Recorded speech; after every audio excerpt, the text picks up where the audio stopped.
Solute और solvent. क्या है बेटा ये? Sir, solute. The minor component of solution is called solute. हाँ, और सॉल्वेंट क्या है बेटा?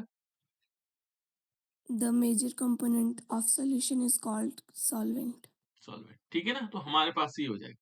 माइनर माने जो कम मात्रा में होगा, है ना, और मेजर का मतलब जो अधिक मात्रा में होगा, major component of the solution, है ना। तो हम सिंपल ये कह सकते हैं। तो यहाँ पर हमारे पास दो चीजें आ गई, एक तो हमारे पास क्या है, विलेय है, और दूसरा विलायक। ठीक है। तो अब इन दोनों की प्रकृति, इनका नेचर हम अंग्रेजी में इसको नेचर कहा जा सकता है। तो इसका नेचर क्या है, देखो, ये कहता है कि प्रत्येक जो ठोस है ना, दिए गए द्रव में नहीं घुलता है। ऐसा नहीं कि हमने कुछ भी पदार्थ ठोस उठा करके किसी में भी घोल दिया। मान लीजिए हम क्या लेते हैं, नैप्थलीन लेते हैं। क्या लेते हैं बेटा, नैप्थलीन, है ना। नैप्थलीन क्या होता है? कपूर। हाँ, कपूर को कह सकते हैं ना। कपूर को हम नैप्थलीन बोलते हैं, है ना। और नैप्थलीन का जो सूत्र होता है ना बेटा, ऐसे होता है नैप्थलीन। एक बेंजीन रिंग ये हो गया, है ना, और इसके ठीक बगल में ऐसे जुड़ा रहता है बेंजीन रिंग, देखो कितना अच्छा कंपाउंड है ना। ये नैप्थलीन है। ठीक है ना, एंथ्रासीन, पेंथ्रासीन, बहुत सारे कंपाउंड्स होते हैं, है ना। तो ये नैप्थलीन का फॉर्मूला है। तो इस नैप्थलीन को हम क्या करते हैं, मान लीजिए हमने नैप्थलीन को पानी में घोला, नहीं घोला ना, ठोस था लेकिन नहीं घोला। इसी को उठा कर हमने किस में घोला, बेंजीन में, तो घुल गया। तो यहाँ पर ऐसा क्यों हुआ, हमने क्या किया, नमक लिया। नमक आप लोग जानते हैं, क्या फॉर्मूला होता है बेटा इसका, साधारण नमक का? NaCl। बिल्कुल NaCl, जो घर में हम नमक प्रयोग करते हैं वो NaCl, साधारण नमक हम इसको बोलते हैं। और इसको हम क्या करते हैं, देखो ये हमने दो दो क्या लिए, सॉल्वेंट लिए। सॉल्वेंट जानते हैं आप लोग, सॉल्वेंट में विलायक, दो विलायक लिए, एक हमने ले रखा है बेंजीन, और दूसरा लेकर रखा है वाटर। ये दोनों विलायक है हमारे पास, है ना। हमने क्या किया, पहले उठा करके नमक को घोला इस पानी में, तो घुल गया। कपूर को घोला, नहीं घुला। देखो यहाँ पर क्या है, दोनों ठोस है, ये भी सॉलिड है, ये भी सॉलिड है। सॉलिड का मतलब ठोस। ठीक है ना, दोनों सॉलिड है ना, ये दोनों ठोस है। तो जब हमने क्या किया, पानी में घोला, तो पानी में क्या हुआ, पानी में दोनों में से एक घुला, कौन घुला, नेनेशियल घुला, और कपूर नहीं घुला। दूसरा हमने देखा कि फिर हमने क्या किया, बेंजीन लिया, और बेंजीन में हमने क्या किया, नमक को डाला, तो नमक नहीं घुला। क्या, नमक नहीं घुलता है, नमक नहीं घुला, लेकिन कपूर घुल गया। तो ऐसी कौन सी कहानी हो रही कि एक में घुल रहा है, दूसरे में नहीं घुल रहा है। तो यहाँ पर क्या होता है, इनका नेचर होता है बेटा, है ना। नेचर कैसे होगा, जो ध्रुवीय होते हैं, जिनमें दो ध्रुव बनते हैं। अब ध्रुवीय क्या हो, पोलर पोलर पोलर पोलर जो हमारे पास पोलर मैटर होगा, पोलर पदार्थ होंगे, जो ध्रुवीय पदार्थ होंगे, ध्रुव कैसे बनते होंगे, देखो NaCl है, Na और Cl। इनमें क्या होता है बेटा, इनमें यदि देखेंगे तो सोडियम क्या होता है, थोड़ा सा धनाभिषित होता है। ठीक है ना, और जो क्लोरीन होता है वो थोड़ा ऋणाभिषित होता है। तो इसको हम थोड़ा सा ऐसे दिखा सकते हैं, भले ही इन्होंने बॉन्ड बना दिया, इन्होंने क्या कर रखा है आपस में, बॉन्डिंग कर रखी है, लेकिन इसमें क्या होता है कि ये जो बॉन्ड पेयर होता है यहाँ पर, ये थोड़ा सा किसकी तरफ होता है, क्लोरीन की तरफ होता है, जिसके कारण इसमें थोड़ा नेगेटिव चार्ज आ जाता है। और इसमें क्या होता है, थोड़ा इससे दूर होता है, तो इसलिए पॉजिटिव चार्ज आता है। इसमें दो पोल बन गए, धनावेशित और ऋणावेशित। इसे बोलते हैं बेटा पोलर। यदि पोलर कोई क्या है, ये ध्रुवीय क्या है, पदार्थ है, मान लीजिए NaCl, तो NaCl क्या है, ध्रुवीय है। KCl क्या है, ध्रुवीय है, ये भी दो ध्रुव बनाएगा, K पॉजिटिव और Cl नेगेटिव बनाएगा, है ना, वैसे थोड़ी थोड़ी मात्रा में। ये क्या होगा, ध्रुवीय विलायक। ध्रुवीय विलायक कौन सा होगा, देखो जो पानी होता है वो ध्रुवीय विलायक होता है, ध्रुव बनता है। तो देखो HOH होता है, और HOH में भी क्या होता है, एक तरफ H होता है और एक तरफ OH होता है ना। यहाँ पर थोड़ी सी पॉजिटिव चार्ज इसके पास होता है, थोड़ा सा नेगेटिव चार्ज इसके पास होता है। इसमें भी दो ध्रुव है। तो जो ध्रुवीय पदार्थ होंगे, जिनमें दो ध्रुव बन रहे होंगे, ध्रुवीय पदार्थ होंगे, वो ध्रुवीय विलायक में विलीय होंगे। इतनी बात क्लियर आ गई। अब अध्रुवीय पदार्थ, जिनमें ध्रुव बनते नहीं हो, अब मान लीजिए देखो बेंजीन, बेंजीन में, या सॉरी नैप्थलीन में, नैप्थलीन को लेते हैं, है ना। देखो बेटा इस नैप्थलीन में, इस नैप्थलीन में पॉजिटिव चार्ज और नेगेटिव चार्ज हो गए नहीं, कहाँ से लाओगे पॉजिटिव चार्ज और नेगेटिव चार्ज, इसमें तो सारे चारों तरफ फैले हुए सारी चीजें, तो पॉजिटिव इसमें दो ध्रुव नहीं बनते नैप्थलीन में। ठीक है ना। अब बेंजीन में भी देखो, बेंजीन भी क्या है, इसमें भी कोई ध्रुव नहीं बनता। ठीक है ना? यदि C6H6 को देखोगे तो कहाँ ध्रुव बनेंगे इसमें? ध्रुव बनते ही नहीं इसमें। तो इसमें भी ध्रुव नहीं बनते हैं और इसमें भी ध्रुव नहीं बनते हैं, तो इसलिए ये इसमें घुल जाता है। तो यही कहता है बेटा, देखो ये कहता है, देखो यहाँ पर NaCl, KCl ध्रुवीय पदार्थ हैं, ध्रुवीय विलायक H2O में घुलते हैं। जबकि देखो, जबकि क्या है, नैप्थलीन अध्रुवीय है ना? अध्रुवीय बेंजीन में घुलता है। अर्थात इसका मतलब एक लाइन में इसने कहा कि समान समान को घोलता है, यानी कि जो एक प्रकार की प्रकृति वाले पदार्थ हैं, वो उसी प्रकार की प्रकृति वाले पदार्थ को घोलते हैं। तो इसको उन्होंने कहा कि समान समान को घोलता है। ठीक है ना? और जैसे कुछ ठोस पदार्थ हैं, जैसे माना क्या, शर्करा है, ग्लूकोज है, स्टार्च है, अल्कोहल है। देखो इनमें बहुत सारे पदार्थ क्या है बेटा, अध्रु- अध्रुवीय है, जो ध्रुव नहीं है जिनमें बनता है। जैसे ग्लूकोज है, ग्लूकोज में कोई ध्रुव नहीं बनता है। C6H12O6 इसमें कोई ध्रुव नहीं बनता है। ध्रुव नहीं बनता है तो ये अध्रुवीय पदार्थ हुआ। इसे तो नैप्थलीन, इसमें इस बेंजीन में घुलना चाहिए था। किसमें घुलना चाहिए था? बेंजीन में। लेकिन ये बेंजीन में नहीं घुलता, ये जल में घुलता है। किसमें घुलता है? जल में, H2O में। क्यों घुलेगा? क्योंकि ये हाइड्रोजन, एक इसका अलग गुण है, वो है हाइड्रोजन बंध बनाना। है ना? ये क्या करता है इसके साथ? हाइड्रोजन बंध बनाता है, इसलिए इसमें घुल जाता है। ठीक है ना? ऐसे शर्करा हो गया, C12H22O11, इसमें भी कोई ध्रुव नहीं होता बेटा। ये अपवाद है, ये पूछे जाते हैं।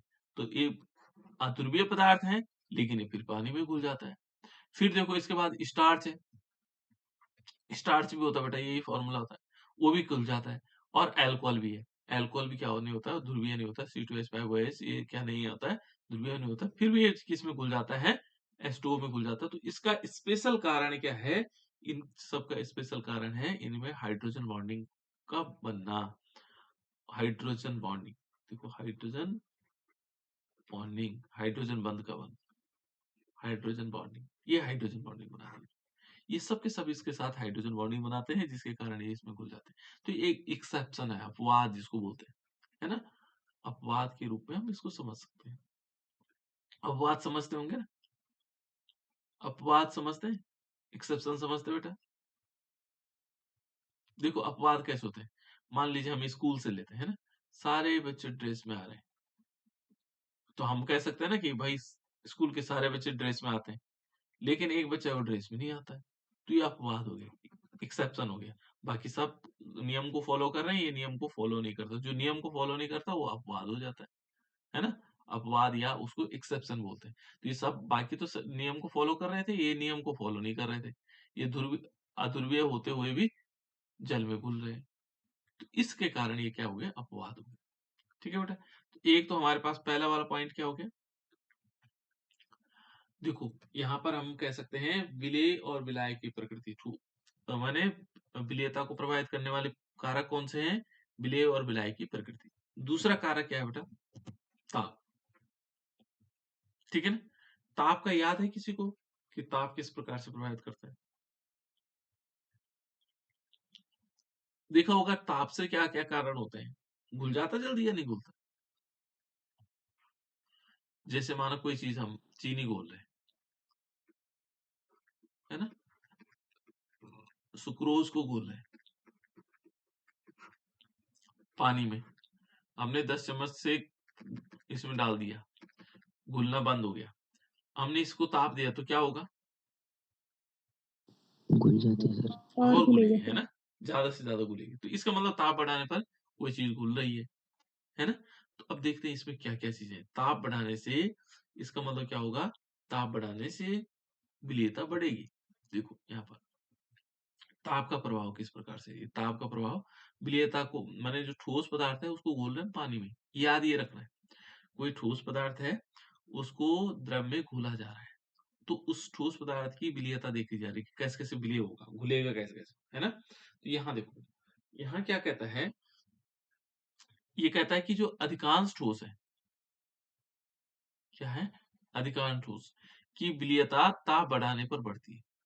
इस ये तो यूनिवर्सल लॉ है ना? यूनिवर्सल लॉ का मतलब एक नॉर्मल लॉ जो जनरली होता है कि जैसे हमने कोई ठोस पदार्थ लिया, है ना, और उसको किसी द्रव में घोला,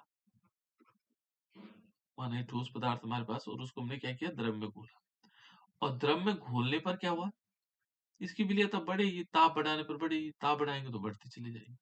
ये है सिंपल लॉ है ना।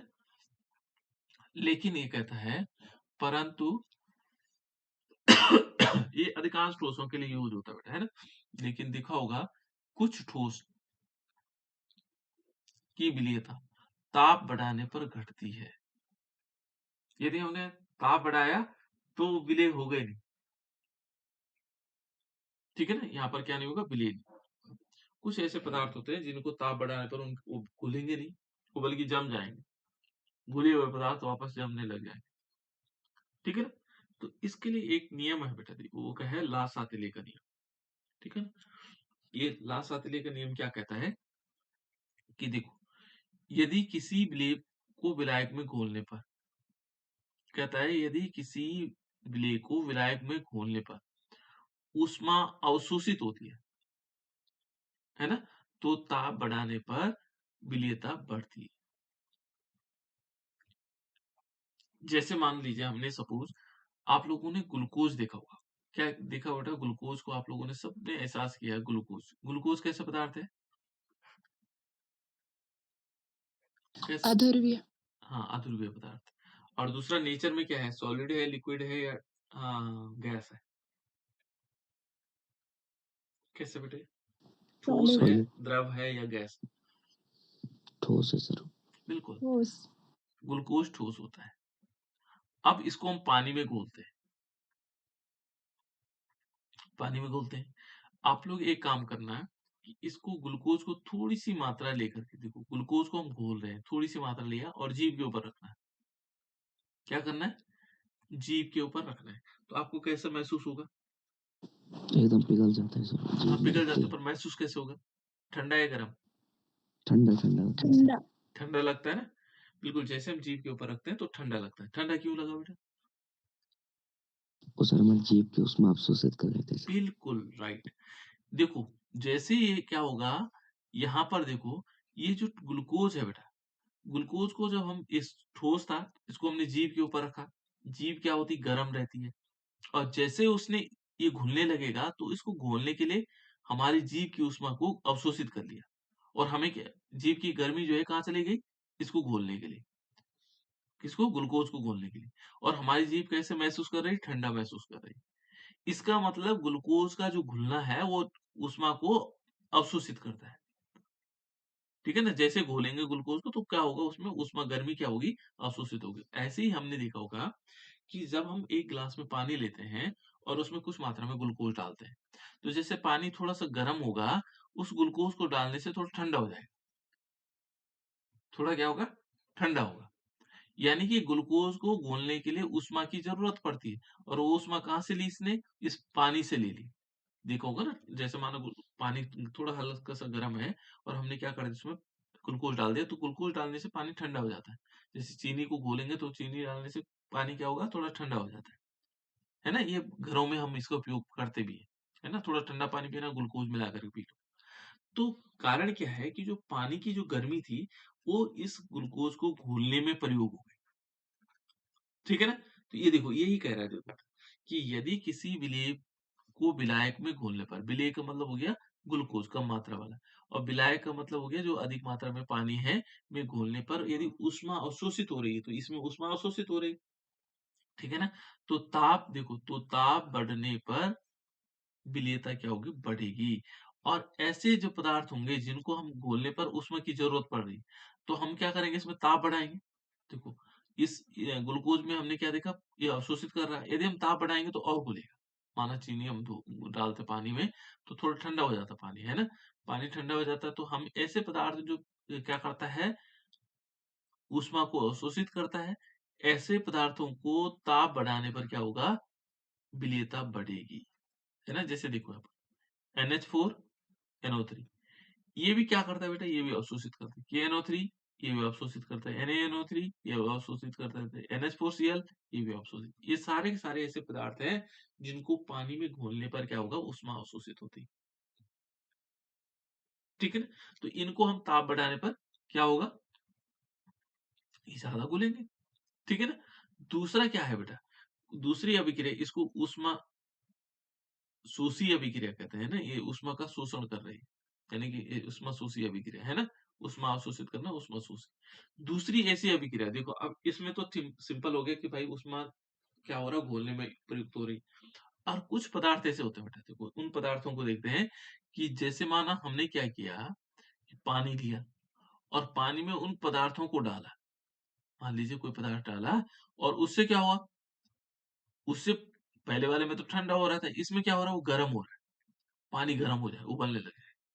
ऐसे पदार्थ होते हैं, हमने डाले थे स्कूल में, देखा मैंने टेस्ट ट्यूब में डाला था, एक टेस्ट ट्यूब ली थी और उस टेस्ट ट्यूब में पानी लिया था और कुछ पदार्थ डाले थे उसमें और वो टेस्ट ट्यूब गर्म हो गई। पहले वाले में तो ठंडा हो गया, ये तो ऊष्मा शोषी हुआ, और इसमें क्या हो रहा है, उस पदार्थ को डालने पर क्या हो रहा है, गर्म हो रहा है। ठीक है ना। तो ऐसे पदार्थों को बोलते हैं ऊष्माक्षेपी। तो देखो ये कह रहा है कि यदि किसी विलेय को विलायक में घोलने पर ऊष्मा मुक्त हो रही हो, ऊष्मा मुक्त होने का मतलब ऊष्मा निकल रही हो, गर्मी निकल रही हो, तो ताप बढ़ाने पर विलेयता घटती है। यदि हम इसका ताप बढ़ाएंगे तो उसकी विलेयता घटेगी, पहले वाले का ताप बढ़ाएंगे तो विलेयता बढ़ेगी, है ना, जो उसमें वाले ये वाले पदार्थ है ना, तो इसमें क्या होगी, विलेयता घटेगी। तो इसका देखो, जैसे इसका उदाहरण भी कह रहे बेटे, इसका उदाहरण कौन कौन से हो सकते हैं। कैल्शियम ऑक्साइड, आप लोगों ने देखा होगा चूने को जब हम पानी में डालते हैं ना, चूना चूना कैसा होता है, ठोस होता है, और इसको कहाँ डालते हैं बेटा, पानी में डालते हैं। हमने किस में डाला, पानी में। जैसे हमने इसको पानी में डाला, पानी में डालने से क्या हुआ, उबालता है। बिल्कुल उबलता है, पानी गर्म हो जाता है ना। तो यानी कि क्या कर रहा है, ऊष्मा निकाल दे रहा है ना। तो इस यहाँ पर हम समझ सकते हैं कि कैल्शियम एक हो गया, पोटेशियम हाइड्रोक्साइड यदि फ्लक्स लेते हैं, ये भी उबलता है, ये भी गर्म कर देता है ना। सोडियम हाइड्रोक्साइड लेते हैं तो ये भी क्या कर देता है, गर्म कर देता है। बहुत सारे पदार्थ हमारे पास ऐसे है ना, तो ये क्या करते हैं, ताप बढ़ाने पर। तो हमें ये देखना पड़ेगा उसका उसका उसका गुण कैसे है ना। यदि हम उसको घोलने पर क्या हो जा रहा है, ऊष्मा निकल रही, तो वो कंडीशन अलग हो जाएगी। तो ताप बढ़ा रहे, अब हम ताप का प्रभाव देख सकते हैं। पहले हम पदार्थ को देख लिया, अब हम ताप का प्रभाव देख सकते हैं इसमें, है ना। और देखो कुछ जलीयोजित पदार्थ की विलेयता एक निश्चित ताप तक बढ़ती है और फिर घटती है। कुछ ऐसे पदार्थ होते हैं जिनकी पहले क्या होगा, जैसे हम विलेयता घोलेंगे उसको, तो एक निश्चित ताप तक तो बढ़ेगी और फिर क्या होने लग जाती है, घटने लग जाती है। इसलिए ऐसा इसलिए होता है कि जो इनके क्रिस्टलीय रूप होते हैं, है ना, विलेयता वक्र अलग-अलग होते हैं और जिस ताप के कारण दोनों वक्र मिलते हैं, उसको बोलते हैं संक्रमण ताप। उस अवस्था को संक्रमण ताप। तो ये थोड़ा इम्पोर्टेंट भी है बेटा, यहाँ पर ये वाली संक्रमण ताप किसे कहते हैं, है ना, कभी-कभी पूछ लेता है। तो यहाँ पर क्या होगा, कुछ जलयोजित पदार्थों की विलेयता एक निश्चित ताप पर तक बढ़ती है और फिर क्या होती है, घटती है। ऐसा इसलिए होता है कि विभिन्न क्रिस्टलीय रूपों का विलेयता वक्र अलग-अलग होता है। इनका विलेयता वक्र क्या होगा, अलग-अलग, और जिस ताप पर क्या होगी, दोनों का वक्र मिलते हैं, उसे संक्रमण ताप कहते हैं, उसे कहते हैं ट्रांजिशन टेम्परेचर। ठीक है। उसके बाद है बेटा, देखो इसमें ताप बढ़ने पर उन दोनों विलेय पदार्थों की विलेयता बढ़ती है जिनके विलेय होने पर ऊष्मा का अवशोषण होता है। ठीक है ना। ये देखो, ताप बढ़ने पर उन विलेय पदार्थों की विलेयता बढ़ती है जिन जिनके विलेय होने पर ऊष्मा का अवशोषण होता है, और इसी प्रकार देखो ये कहता है उन पदार्थों की विलेयता को ताप बढ़ाने पर घटती है जिनके विलेय से ऊष्मा का उत्सर्जन होता है। ये दो लाइन देखो, ये दोनों लाइन इंपॉर्टेंट हो गई है ना। इस प्रकार से ताप का प्रभाव होता है। समझ में आ गया होगा सबके। ठीक है ना। अभी पूछूंगा मैं आप लोगों से, ऐसा नहीं कि मैं आप लोगों को ऐसे नहीं बता रहा हूँ, बल्कि अभी थोड़ी देर में पूछूंगा भी क्या क्या हुआ। ठीक है। ये तो अब पहले विलेय और विलायक की प्रकृति है बेटा, दूसरा ताप का प्रभाव है। ठीक है ना। तो ताप के प्रभाव में आप लोगों को 2-3 लाइन लिखनी। क्या होगा, अधिकांश ठोस जो है ताप, ठोसों की विलेयता बढ़ती है, ताप बढ़ाने पर बढ़ती है, परंतु कुछ ठोसों की घटती है। और उसमें आप उदाहरण ले लोगे, यदि पदार्थ ऊष्मा शोषी है, ये 2 लाइन लास्ट की लिख लेना, ये 2 लाइन लास्ट की हैं, इनको लिख लेना तब भी समझ में आ जाए। ठीक है ना? यानी कि ताप बढ़ाने पर उनकी विलेयता बढ़ती है, ऊष्मा शोषण होता है, ये घटती है। ठीक है ना? 1 लाइन फर्स्ट वाली और 2 लाइन लास्ट, बस इससे ही आपका काम हो जाए, है ना। यहाँ यहाँ से लेकर के ये वाली लाइन हो गई बेटा, और ये वाली लाइन हो गई, 2 लाइन भी लिख लोगे तब भी चल जाए, ठीक है ना? क्योंकि इसमें तो मैंने पूरे समझाने की वजह से लिखा हुआ है, ठीक है? तीसरा है बेटा ताप, पहला तो हो गया विलय और विलायक की प्रकृति, दूसरा ताप का प्रभाव, और तीसरा क्या है? दाब का प्रभाव। देखो दाब यदि देखोगे तो दाब, क्योंकि ठोस क्या होता है बेटा? असंपीड्य होते हैं, नॉन कंप्रेसिबल।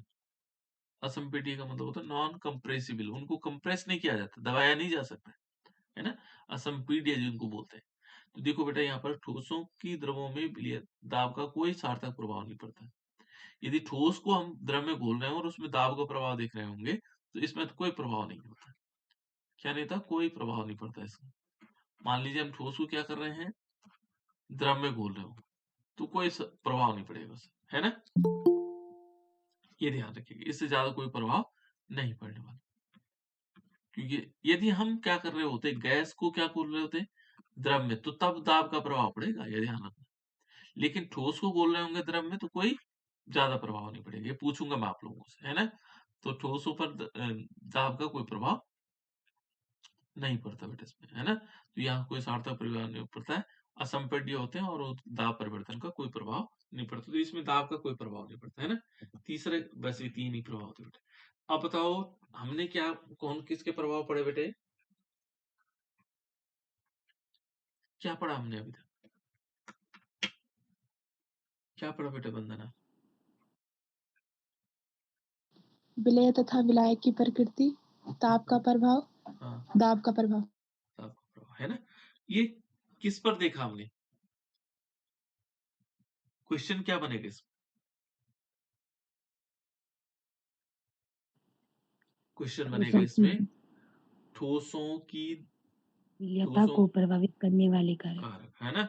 ठोसों की विलयता को प्रभावित करने वाले कारक कौन कौन से हैं, है ना? तो ठोसों को विलयता प्रभावित करने वाले कारक कौन कौन से थे? विलय और विलायक की प्रकृति, ताप का प्रभाव और दाब का प्रभाव। दाब का कोई ज्यादा प्रभाव नहीं था, ताप और हम उसको समझ सकते हैं, ठीक है ना? नेक्स्ट देखो बेटे, अब गैसों की विलयता को प्रभावित करने वाले कारक, ये थोड़ा सा अलग है। क्वेश्चन कभी पूछ लेता गैसों की विलयता को और हम द्रवों की विलयता लिख लेते हैं, ठोसों की विलयता लिख लेते हैं, है ना? ये गैसों की विलयता को प्रभावित करने वाले कारक, और हम क्या कर देते हैं, ठोसों की विलयता को प्रभावित करने वाले कारकों को लिख लेते हैं, ठीक है? चलो इन सबको पूछ लेता हूं मैं। राहुल बेटा बताओ, ठोसों को प्रभावित करने वाले कारक कौन से? विलय तथा विलायक की प्रकृति, ताप का प्रभाव, दाब का प्रभाव। हाँ, साहिल तुम बताओ बेटा। सर गैसों की प्रकृति, विलायक की प्रकृति और ताप का प्रभाव। गैसों की प्रकृति क्या बताया था मैंने? इसने राहुल ने बताया ठोसों की विलयता को प्रभावित करने वाले कौन कौन से कारक हैं? एक बार फिर सोच के बता दो। चलो फिर ध्यान से सुनना है। शिक्षा बता बेटा। शिक्षा। विलय तथा विलायक की प्रकृति, हम्म विलय तथा विलायक की प्रकृति, हम्म ताप प्रभाव, दाब का प्रभाव। ठीक, क्या बोलो बेटा साहिल इसने? सर हमने इसका बताया सर, गैसों की विलयता को प्रभावित नहीं करने नहीं वाले नहीं, कारक। मैं कोई प्रश्न सुनना है पहले, यही परीक्षाओं में वो होता है। सर परीक्षाओं विलय में तथा ठोस का विलायक, पूछा और हाँ बोलो। विलय तथा विलायक की प्रकृति, दाब का प्रभाव और हम्म, ताप का प्रभाव। गुड, ठीक है ना? दिव्या बताओ बेटा, ठोसों की विलयता को प्रभावित करने वाले कारक कौन कौन से? विलय तथा विलायक की प्रकृति, ताप का प्रभाव, दाब का प्रभाव। गुड। इसके बाद आयुष। आयुष बताओ बेटा। आयुष बताओ। काजल तुम बताओ बेटा, काजल सेनवाल। विलय तथा विलायक की प्रकृति, हम्म दाब का प्रभाव और दाब का प्रभाव। हम्म और उसके बाद आरुषि। विलय तथा विलायक की प्रकृति, ताप का प्रभाव, दाब का प्रभाव। काजल रावत। विलय तथा विलायक की प्रकृति, ताप का प्रभाव, दाब का प्रभाव। ठीक है। इसमें कुछ बच्चे गायब दिखाई दे रहे हैं बेटा, पता नहीं लग रहा। अच्छा हाँ, कशिश। विलय तथा विलय की प्रवृत्ति, हम्म, दाब का प्रभाव, दाब का प्रभाव। हम्म, उसके बाद ये है बेटा महेश।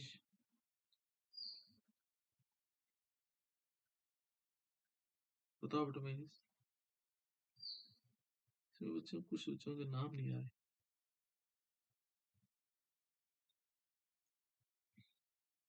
अंजलि बताओ बेटा।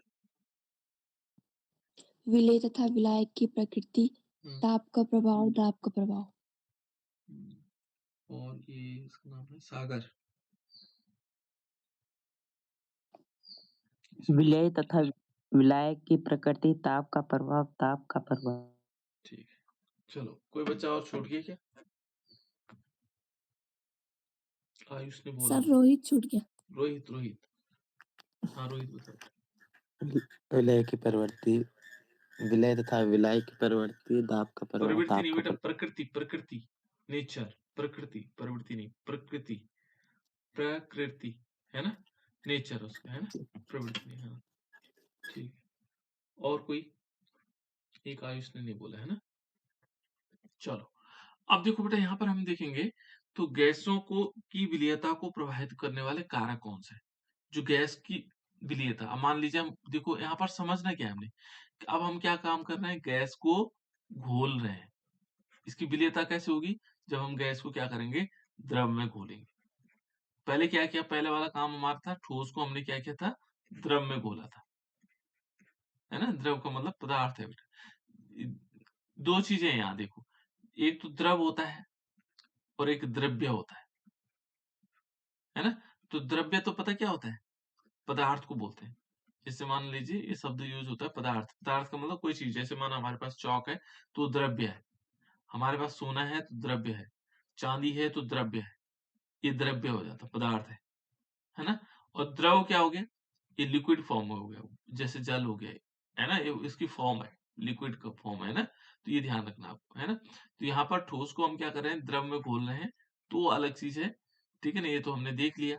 अब हम क्या करेंगे, गैस को क्या करेंगे, गैस को पानी में घोल रहे हैं, है ना। पानी का मतलब जो लिक्विड फॉर्म में है ना। तो लिक्विड फॉर्म में किसी में भी घोल सकते हैं। तो वहां पर कौन कौन से ऐसे प्रभावित करने वाले कारक कौन कौन से, जैसे माना हमने क्या किया, यहाँ पर पानी लिया और इसमें ऑक्सीजन घोल रहे हैं, देखो ऑक्सीजन गैस है, इसको प्रभावित करने वाले कौन कौन से कारक, कैसे घुलेगी जल्दी से, कैसे नहीं घुलेगी, किसमें घुलेगी किसमें नहीं घुलेगी, ये ऑक्सीजन है ना। तो इस प्रकार के कारक होंगे। तो पहले देखो बेटा, पहला कारक है गैसों की प्रकृति। यहाँ पर भी हमारे पास देखो, जो गैस है उसका नेचर कैसा है, जो गैस है जिसको हम घोल रहे हैं वो कैसी है ना, ध्रुवीय है, अध्रुवीय है, बहुत सारी चीजें है ना। तो पहले हम गैसों की प्रकृति को देखेंगे बेटा, कि जो गैस जिसको हम घोल रहे हैं उसका उसकी प्रकृति कैसी है। तो इसको देख लेते हैं, तो थोड़ा सा देखो। देखो बेटा, जो गैसें क्या होती हैं, जो गैसें विलायक से क्रिया करके यौगिक बनाती हैं। मान लीजिए कोई गैस है हमारे पास, ऑक्सीजन है, और ऑक्सीजन ने पानी से क्रिया कर लिया, है ना, और कोई यौगिक बना दिया। मान लीजिए इसने H2O2 बना दिया, उसे बनाता नहीं है, ये ध्यान रखना, ये नहीं बनाता है ना। लेकिन ये कह रहा है कि यदि क्रिया कर ले, है ना।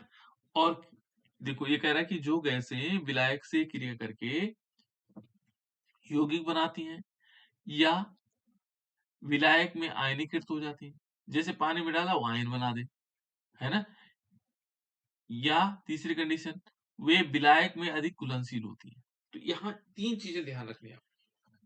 मान लीजिए कोई गैस है और गैस क्या करती है, विलायक से क्रिया करती है और यौगिक बनाती है, एक।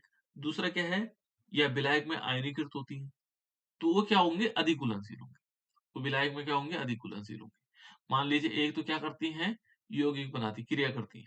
मान लीजिए पहले क्रिया करती है, कोई गैस क्रिया कर रही है ना, और यौगिक बनाती है वो। और दूसरा जो आयनीकृत होती है, जो गैसें क्या होंगी, आयनीकृत होंगी, किसके साथ, विलायक के साथ। तो अधिक घुलनशील होंगे, वो अधिक क्या होंगी, घुलनशील होंगे। और उसका उदाहरण हमारे पास है, देखो कौन कौन सी गैसें होंगी। देखो यहाँ पर हमने लिया पहले है NH4 अमोनियम है बेटे, है ना, ये अमोनियम है। तो अमोनियम इसे गलत लिखा हुआ है, NH3 होना चाहिए था, चलो कोई बात नहीं, है ना। तो ये देखो, इस अमोनिया को जब हम पानी में घोलेंगे तो ये क्या बना देगा, NH4OH बना देता है, ठीक है ना, NH4OH बना देगा। तो ऐसी गैसें जो है क्या हो जाएंगी, ये अमोनिया घुल क्या करती, क्रिया कर रही है पानी के साथ।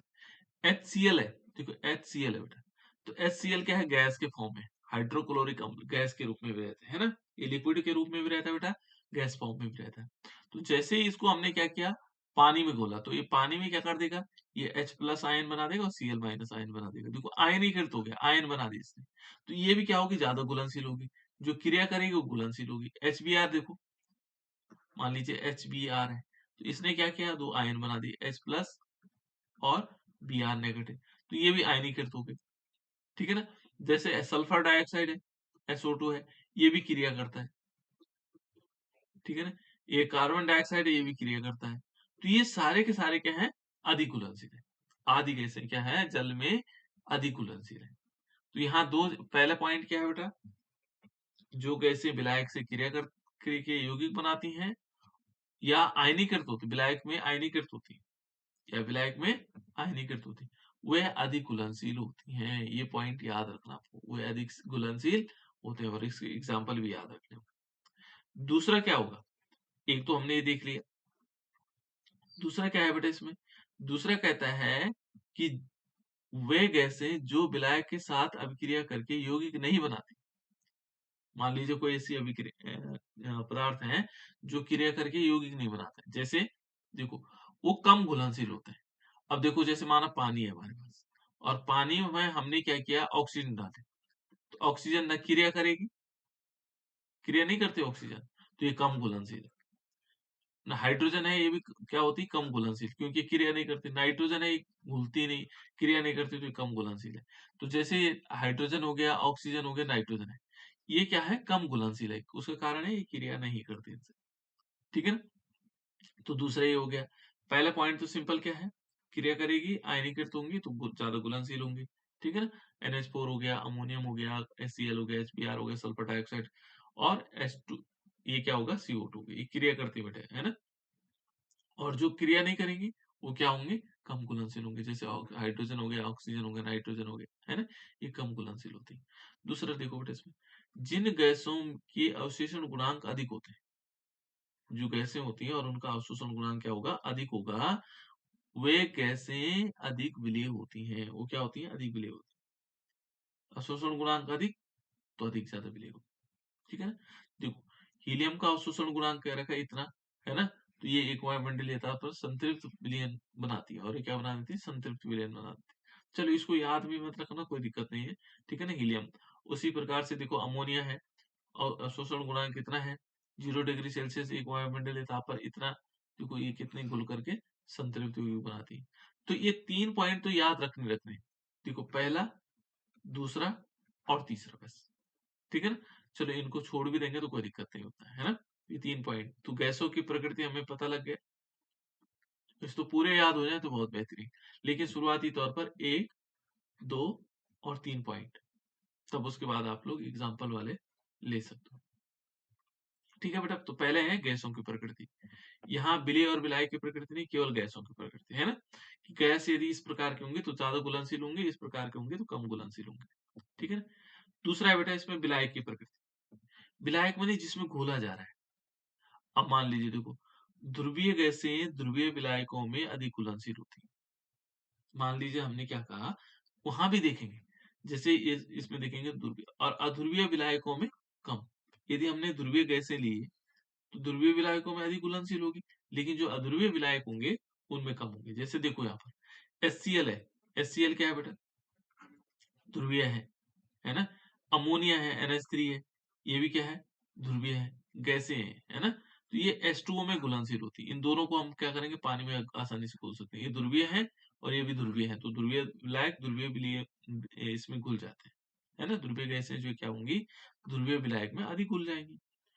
और जबकि क्या कह रहा है, जबकि अध्रुवीय कार्बनिक विलायकों में कम घुलती है। जो कार्बनिक विलायक, यदि बेंजीन में घोलना चाहें C6H6 में घोलना चाहे किसको, HCl को, तो नहीं घुलेगी। ठीक है ना। तो ये है विलायक की प्रकृति। यहाँ अलग अलग, ऊपर वाले में तो विलेय तथा विलायक की प्रकृति था, यहाँ अलग अलग है, बिल्कुल अलग अलग हमने लिया गैसों की कंडीशन, है ना। देखो बेटा, उसके बाद है ताप का प्रभाव। ताप का क्या प्रभाव पड़ेगा, स्थिर ताप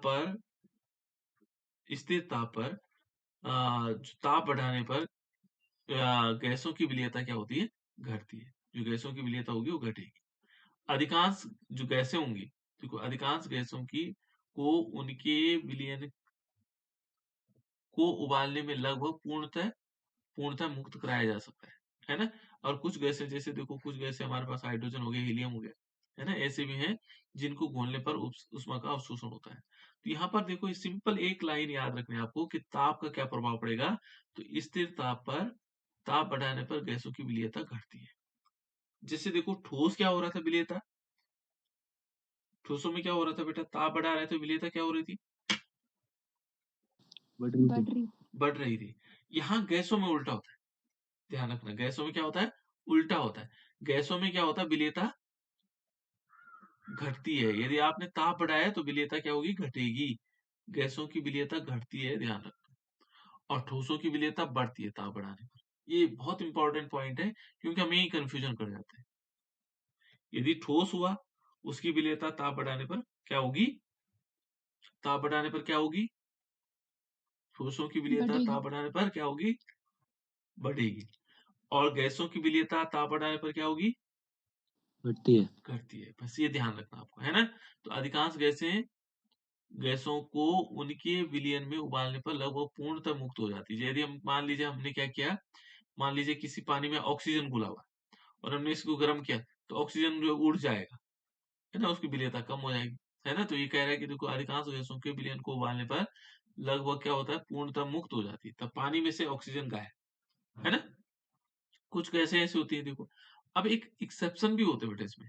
देखो कुछ गैसें जैसे हाइड्रोजन और हीलियम, कौन कौन सी है, हाइड्रोजन हीलियम, जिन्हें घोल करके क्या होता है, उष्मा का अवशोषण होता है।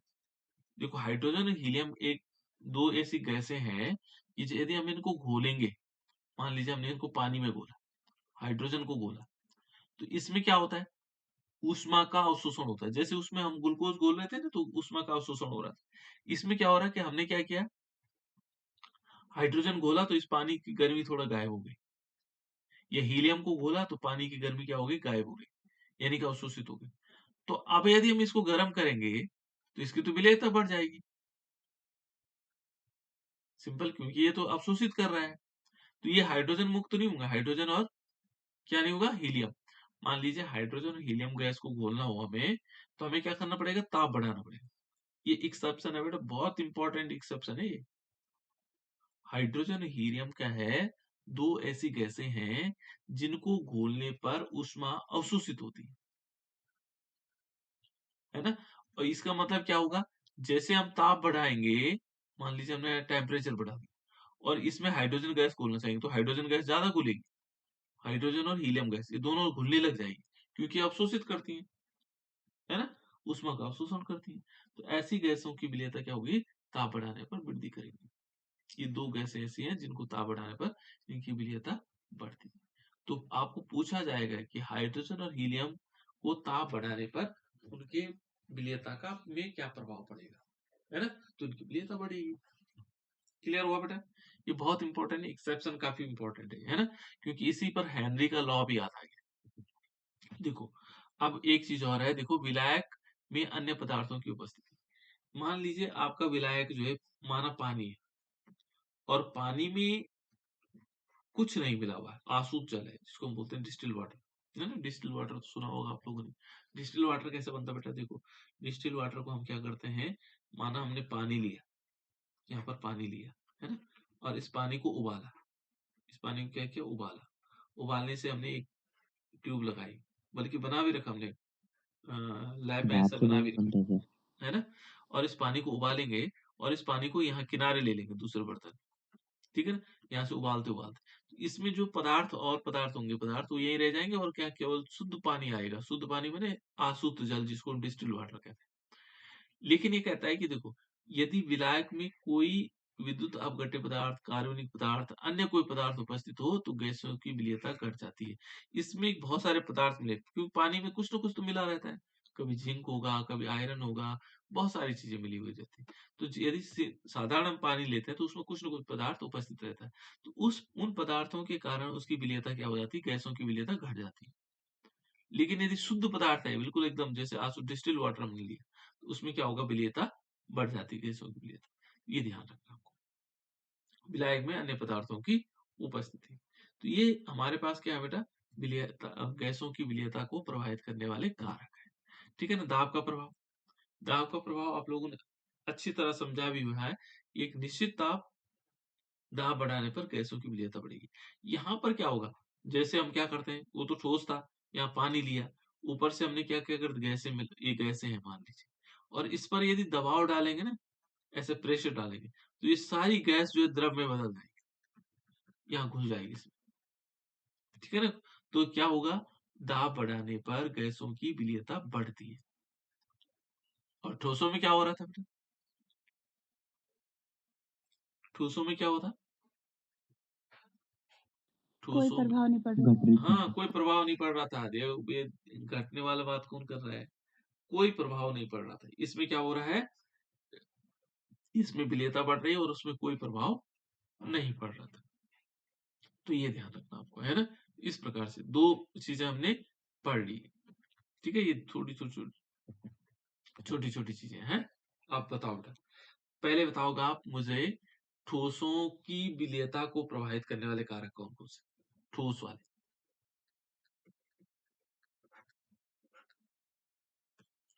और दूसरा बताना है गैसों की विलेयता को प्रभावित करने वाले कारक। ठोस वाले को बताओ, कौन बताएगा? विलय तथा विलायक की विलय प्रकृति, ताप का प्रभाव, दाब का सब बोलो प्रभाव। बोलो, सब बोलो, कोई दिक्कत। विलेय विलय तथा विलायक की प्रकृति, ताप का विलेय प्रभाव, तथा दाब विलायक की प्रकृति, है ना? पहला की प्रकृति हो गया। दूसरा क्या था बेटा इसमें? ताप का ताप का प्रभाव। प्रभाव, ताप का प्रभाव। तीसरा क्या था? दाब का प्रभाव, दाब का प्रभाव, है ना? ये तीन थे ठोसों की विलेयता को प्रभावित करने वाले कारक। और गैसों की विलेयता को प्रभावित करने वाले कारक? गैसों गैसों की की प्रकृति, बहुत बढ़िया। हाँ, दूसरा क्या था? विलायक की प्रकृति। विलायक की विलायक की प्रकृति, प्रकृति, हाँ, दूसरा है विलायक की प्रकृति। तीसरा क्या था बेटा? ताप ताप का का प्रभाव। प्रभाव, ताप का प्रभाव। गुड। चौथा? विलायक में अन्य पदार्थों की उपस्थिति, बिल्कुल, अन्य पदार्थों की उपस्थिति। विलायक में अन्य पदार्थों की उपस्थिति, बहुत बढ़िया। उसके बाद दाब का ताप का प्रभाव, प्रभाव। दाब का प्रभाव, है ना? देखो, दाब का प्रभाव ये हमें याद रखना बेटा, है ना? पहले इन पॉइंट्स को याद रखो, फिर उनमें देखो क्या क्या चीजें हैं। गैसों की प्रकृति किस प्रकार से हो रही है, विलायक की प्रकृति किस प्रकार से हो रही है, ताप का प्रभाव क्या हो रहा है, विलायक में अन्य पदार्थों की प्रकृति, अन्य पदार्थों के मिश्रित होने से क्या प्रभाव पड़ रहा है, दाब का क्या प्रभाव पड़ रहा है, ये सारे हमने देखने, है ना? अब हमने एक पॉइंट लास्ट में बताया था आपको कि हाइड्रोजन और हीलियम दो ऐसे पदार्थ हैं। क्या बताया था? क्या था बेटा? हाइड्रोजन एवं हीलियम ऐसे पदार्थ हैं जिन्हें घोलने पर ऊष्मा का अवशोषण होता है। बिल्कुल, इनको इनको यदि हम क्या करते हैं, हीलियम, हाइड्रोजन और हीलियम दोनों गैसें ऐसी हैं जिनको घोलने पर ऊष्मा का अवशोषण होती है ना? यानी कि ताप बढ़ाने पर इनकी विलेयता बढ़ेगी। ताप बढ़ाने पर, ये अपवाद है बेटा, इनकी विलेयता बढ़ेगी, इनकी विलेयता बढ़ जाएगी। अन्य गैसें, कोई भी गैस हो, जैसे ऑक्सीजन है, इनकी विलेयता घटेगी, नाइट्रोजन की विलेयता घटेगी, है ना? लेकिन इन दोनों गैसों की विलेयता बढ़ेगी ताप बढ़ाने पर, है ना? तो ये समझ में आ गया होगा। जैसे जैसे हम इसका ताप बढ़ाएंगे तो ये बढ़ेगा। अब हेनरी का नियम क्या था? हेनरी के नियम को हम एक साधारण तौर पर दो प्रकार से होता है ना? जनरली जो है साधारण तौर पर हम कम प्रयोग करते हैं, लेकिन वो विस्तृत रूप में दूसरा होता है ना? हेनरी का नियम क्या है बेटा? स्थिर ताप पर किसी गैस की विलेयता गैस के दाब के समानुपाती होती है। बिल्कुल, देखो यहाँ पर देखो, ये कहता है स्थिर ताप पर। देखो, स्थिर, हेनरी का जो साधारण नियम है वो कहता है कि स्थिर ताप है किसी गैस की जो विलेयता होती है गैस के दाब के समानुपाती होती है। यानी कि जो हमारे पास क्या होगा, विलेयता m is directly proportional to p, यानी कि m इज इक्वल टू क्या होगा, kp हो जाएगा। ठीक है ना, m क्या है, घुली हुई गैस की मात्रा है। ठीक है ना, p क्या है, साम्यावस्था पर गैस का दाब है, और यहाँ पर देखेंगे तो k स्थिरांक है। लेकिन जब हम इसको किस रूप में देखते हैं, किस रूप में देखते हैं, देखो यदि विलेयता को विलयन के मोल अंश के रूप में व्यक्त किया जाए, तो ये ध्यान रखना है, मोल अंश के रूप में, विलेयता को किस रूप में, मोल अंश के रूप में, और यही ज्यादा इंपॉर्टेंट है ना, ये ज्यादा इंपॉर्टेंट नियम, तो ये भी लिख सकते हैं आप लोग, है ना, लेकिन ये वाला भी लिखना है, जब हेनरी का नियम आएगा तो ये इंपॉर्टेंट है, ये लिखना है। ठीक है ना, ये हेनरी का नियम तो ऊपर वाला है ही, है ना, लेकिन मोल अंश के रूप में यदि विलेयता को विलयन के विलयन में गैस के मोल अंश के रूप में व्यक्त किया जाए, तो हेनरी का नियम क्या होगा, तो हेनरी का नियम हो जाता है, किसी गैस की किसी गैस का वाष्प अवस्था में आंशिक वाष्प दाब, यानी कि P, जो आंशिक वाष्प दाब P होगा, उस विलयन में गैस के मोल अंश के समानुपाती होता है। मोल अंश के समानुपाती, मोल अंश क्या होता है, x, और x को हम दिखाते हैं x गैस, ये गैस का हो जाएगा। तो हेनरी का नियम क्या हो जाएगा, मोल अंश के रूप में P is equal to KH, Henry constant हो गया, x गैस मोल अंश हो गया। ठीक है ना, मोल अंश के समानुपाती होता है। तो इस प्रकार से ये हेनरी का नियम, ये दोनों, क्योंकि इस पे न्यूमेरिकल आता है बेटा बहुत ज्यादा, इसमें न्यूमेरिकल आते हैं। ये नियम साधारण नियम है ना, कि यदि दाब बढ़ाएंगे तो गैसों की विलेयता बढ़ेगी, है ना, लेकिन मोल अंश के रूप में यदि हम लिखेंगे तो मोल अंश के रूप में परिभाषा है, किसी भी गैस का वाष्प अवस्था में आंशिक वाष्प दाब उस विलयन में गैसों के मोल अंश के समानुपाती होता है। ठीक है ना, तो इस प्रकार से हम इसको हेनरी का नियम लिखेंगे। हेनरी का नियम बहुत इंपॉर्टेंट है, पूछा जाता है बार बार। ठीक है ना, आई थिंक मुझे लगता है आप सब लोगों को याद हो गए, है ना, हेनरी का। नेक्स्ट है बेटा, इसके बाद हेनरी के नियम की सीमाएं क्या है, लिमिटेशन क्या है, किन किन लिमिटेशन के आधार पर ये हो सकता है ना, तो इसको